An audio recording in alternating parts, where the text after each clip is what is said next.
Welcome, everyone, to Walking After Whiskey with Trevor and Travis. I'm Trevor, and this is Craig. We got a great episode for you guys tonight. We got a real good in-depth breakdown of Season 7, Episode 16, Season 2 finale. It's out the first day of the rest of your life. And we are supplied with a beautiful bottle to end off the season break here, or the season finale. Woodford Reserve that we'll be breaking down also. All right, let's get to the review. Let's do it.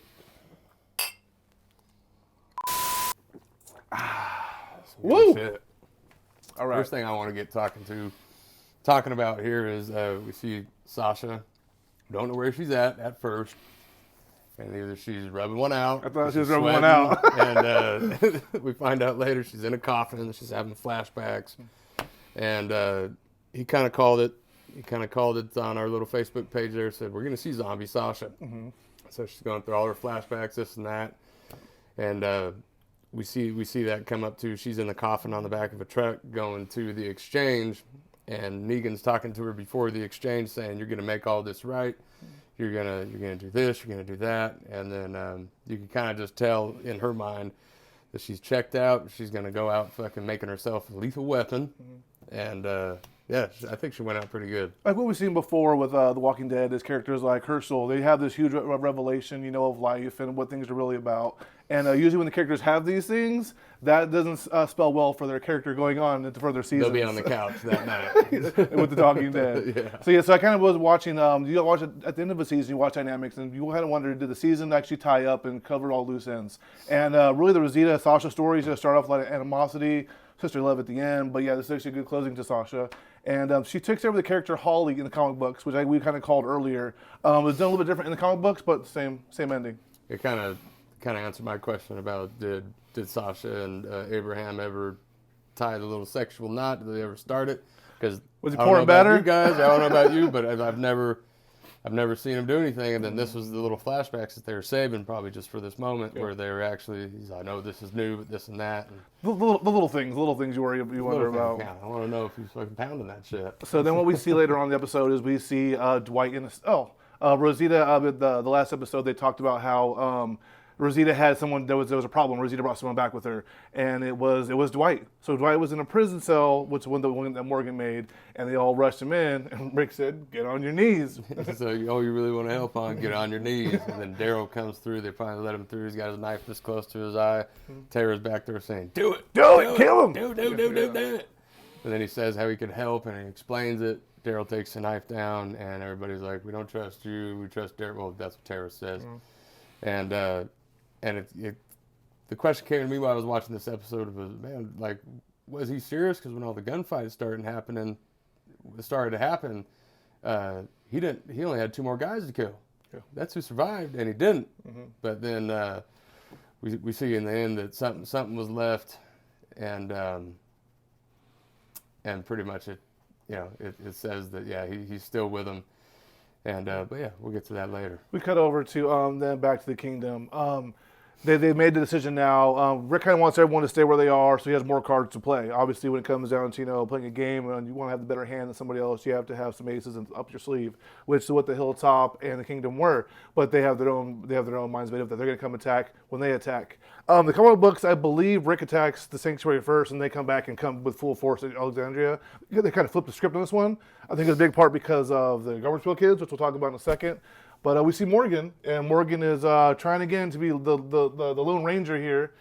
He's got the carts all lined up, and they're like, we've seen this before. So Carol's like, everybody guns up, and then you see Morgan come out. He's in the Knight's gear, and then she kind of talks to him and says, hey, like, you're going to ambush by yourself? She says, yeah, that's how I work alone. She said, no, you need to be with us, and then kind of talks him into it. Then also Ezekiel has got his 2 cents to put in, and he says, hey, this is what we're striking. You need to be with us, and Alexandria will not fall today. Huzzah! Join us. Huzzah! And he does. Morgan sees the light, and obviously these guys all have M16s, and he has a fully automatic stick. So fully automatic and sharpened stick. Yeah, so we can see where the power balance is there. And he's good with guns too, as we've seen in way back. That he had a bunch of them and knew how to shoot pretty good. So in the next scene, we see the Garbage Pail Kids coming to Alexandria, and it's not garbage day. Dicks, man, fucking dicks, little low life scum bucket motherfuckers. Oh, how do you really feel about them?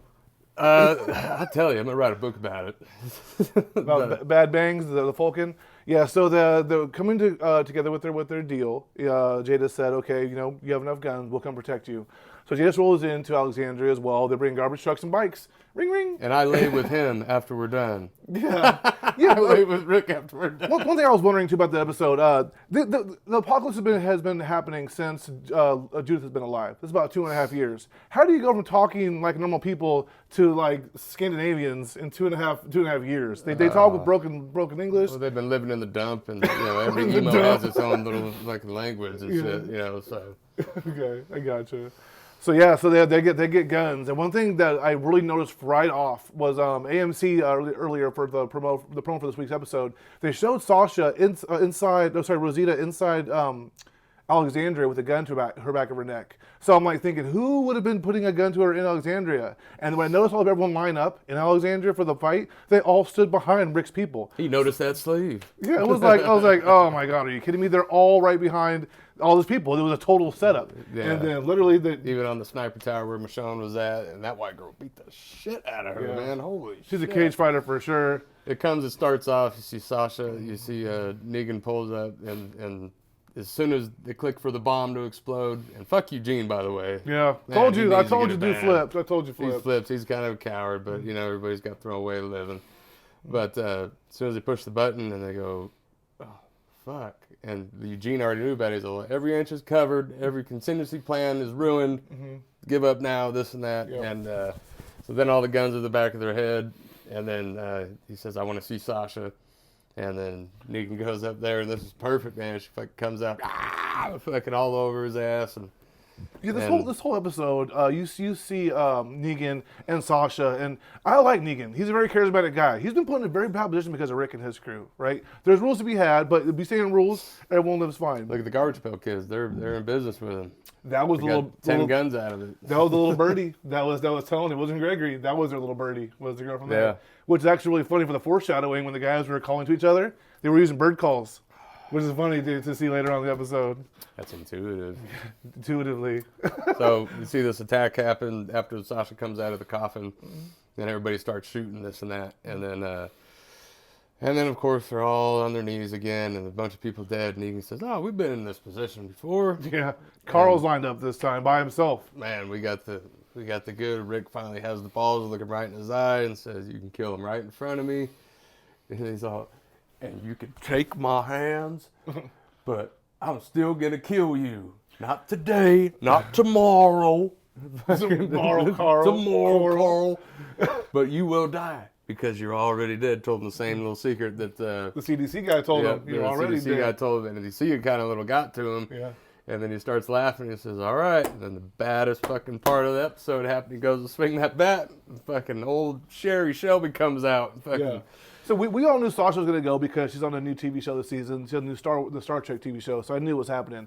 But then we also found that this season that Carl, the actor, his parents said he was going to leave too. And so it was kind of very reminiscent when you see him up there on his better have a knees. better gig. Yeah, right. He's gonna go to college, best gig there is, right?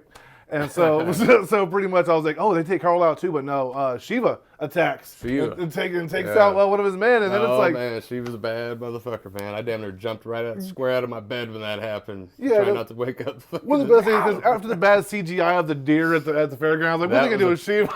Yeah, I was like, yeah. it's gonna be bad That was news. pretty good though. He's chewing on the neck. They must have had something shaking the dude's neck. It looked pretty good to me. I was expecting the cornflake Tony Tiger to come out and go, "You're great," You're dead. You're dead. So yeah, so it was a big, huge battle. It did not turn out Negan's way, but you know what? It also didn't turn out the way for the Garbage Pail Kids either. They were hightailing it. They were all leaving. Send up the flare for the smoke. Oh yeah, it means go. Pepsi can smoke. It means everybody Like a- leave. And they all took off. Then the people on the outside threw smoke bombs in to get them out. But they took off a lot of their numbers, which isn't which isn't good for the Garbage Pail Kids. Big dog Ezekiel came in and said, "Huzzah! Rick 1, Negan 2. Yeah, right. And so they ran after him. But the whole thing was they wanted to finish him off now. And you see Negan taking off, dude. True to flashing, middle finger in the air, pretty Trying to shoot off-road. his fucking hand off. Yeah, no man. shit, I would have too. He held on to his bat the whole time he was shooting. He had it right here and put his gun right there. So, I'll tell you what though, this season 8 is gonna be very bloody. There's people are upset about how slow this season was, but I'll tell you right now, it's starting off with a bang. we are all looking forward to that. This is the best episode. This should have been the first episode. The next episode, they're gonna be going right back to get Negan right down his throat. So good review, Nice. good season. Right on. Thanks for watching. We're gonna review the whiskey today. What whiskey is that again, Trevor? Tonight's whiskey is Woodford Reserve Double Oaked, and this is a bad bottle to fucking end with here. By bad I mean badass. Yeah. Yeah, you could definitely taste the barrel. It's got a nice smooth bite. It don't bite you fucking too hard, but I like it. It goes down pretty smooth. What do you think?